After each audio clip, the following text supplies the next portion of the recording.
Today we're talking Aston Martin. Who, me? No, not that one. This one's beefy, thick, muscular, and capable of going from a full soft top convertible to a hard top thanks to the boys at Q Branch. That's right, we're talking about Britain's first supercar. The name's Vantage.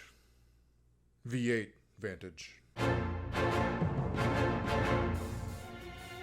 Okay guys, jumping right into it. When Timothy Dalton got cast in the role of James Bond, they knew he had to have a fresh vehicle.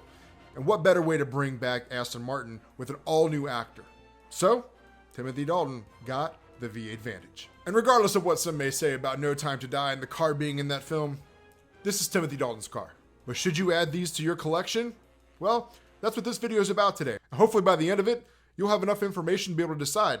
Are you more the Living Daylights? Or are you more the No Time to Die? Now, for the Living Daylights, we had a plethora of optional extras installed, including list please, heads-up display, a police band radio, tire spikes, a rocket motor mounted behind the rear license plate. That's one of my favorites. The retractable outriggers or skis, heat-seeking missiles mounted behind the front fog lights, lasers in the front wheel hubcaps, a completely bulletproof body and windows, and last but not least, a full self-destruct mode. All in all, rather stocked. Or is it fully loaded? Corgi gave us the first Vantage Volante, which did appear in the Living Daylights, and this was part of the definitive Bond collection with beautiful box art. It's got the window cut out where you can actually see the car, and we're going to go to the tabletop on this as well. Given the car's more recent appearance in the film No Time to Die, Corgi wanted to give us something a little bit different with a flip-top box packaging as well as the car. But let's go ahead and flip over to the tabletop and take a closer look.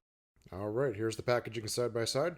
As you can kind of see, they're very, very different. One is a little bit more of a classic packaging like I've already talked about. It does have this wonderful statement on the back, and I'll let you guys pause the video to read that. But really love the box art on the definitive collection. Just was not a fan of the rims because it was a lot of lack of detail.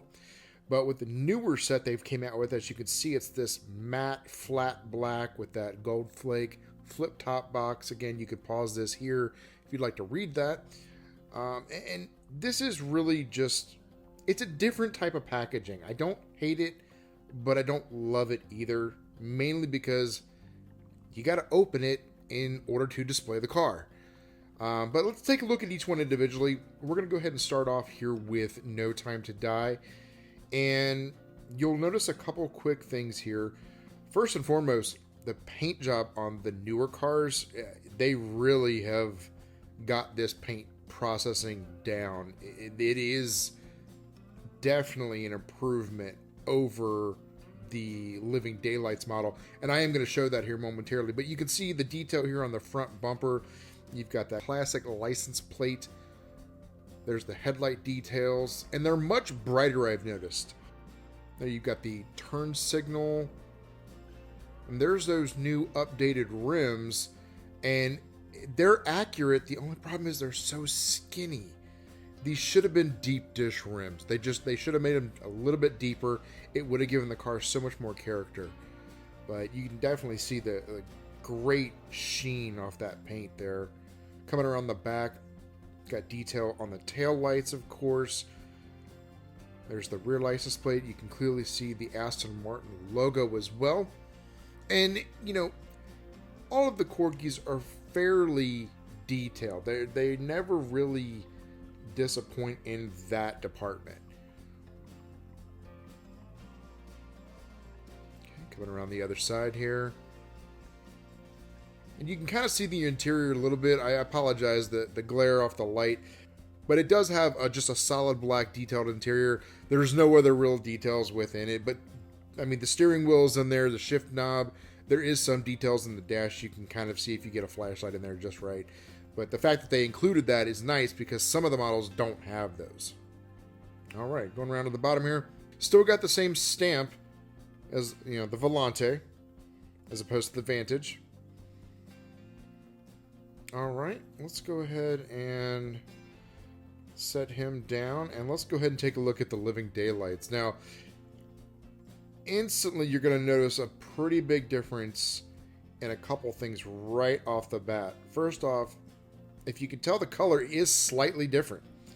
The paint, you can almost kind of see a grid in it. Now that could be age. And then the headlights, if you notice the headlights, they're not as bright. Almost like they painted white underneath the new ones. But it's still got that great license plate detailing.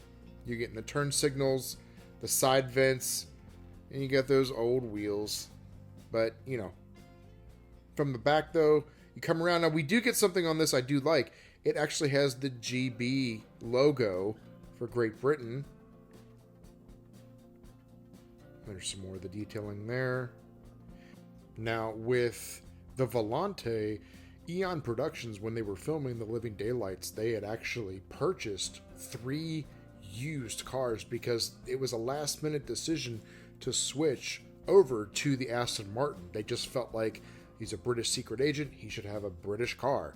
So when they did that, they ran into some complications where one of them was a hardtop, the other 2 were convertibles. So that's why QLab had to winterize Bond's car. But you can see here, if you press on the rear exhaust pipes on this one, out pop the outriggers or the skis. Now some people I've seen actually have the yellow stickers on theirs. Mine did not come with those. So as we look at a side-by-side here, we can clearly see, now you can see some of the detail differences. The turn signals. The new No Time to Die model actually is a little bit more detailed. It's got a little bit of silver fleck in it. Same with the air vents. You can clearly see the paint difference. The No Time to Die almost has a bit of a green tint to it. Same with the turn signals here on the rear. Orange versus like a more amber. Now you don't get the GB logo on the back of the No Time to Die either. So that is something. And then the brake lights, also they left off that detailing on the older Living Daylights model. Obviously don't need to have the Volante roof because in No Time to Die it's just a hardtop. There you can really see the paint color difference. There's that front end comparison for those headlights and for the fog lights. All right. I love them both, guys. I think they both are a fantastic addition to the collection. So Corgi only typically releases a new set when there's a new movie coming out, or at least that's what they have done throughout the Brosnan and Craig era. So I don't expect us to see another set coming anytime soon. However, Corgi, if you're listening, please let me implore you, let me speak on behalf of the community because I have talked with several people about this. And guys, chime in the comments on this as well. Corgi, if you're watching, please, please, please give us some new models. Stop repackaging the old ones. We are ready for some new ones. There's so many great options out there that we could have. We don't have the Goldfinger Mustang. We don't have the Thunderball Mustang. We don't have any of the Land Rovers from virtually any film. We could have Skyfall, Spectre, No Time to Die. There's so many great options out there, but my favorite that I would love to see you guys make is the Mercedes-Benz from On Her Majesty's Secret Service. That's right, Blofeld's car. Please, Corgi, make it happen. All of these would be great options to just kind of help refreshen the 007 lineup for Corgi. So here's to hoping we get some new models for the next film. Tell me what you think. What models would you love to see? And of these 2 models, which ones are you picking so far? Did the video help? If it did, let me know down in the comments. Which one are you picking? Are you getting both? Obviously, you know what I did. Thanks for watching, guys. And as always, Merry Christmas, 007.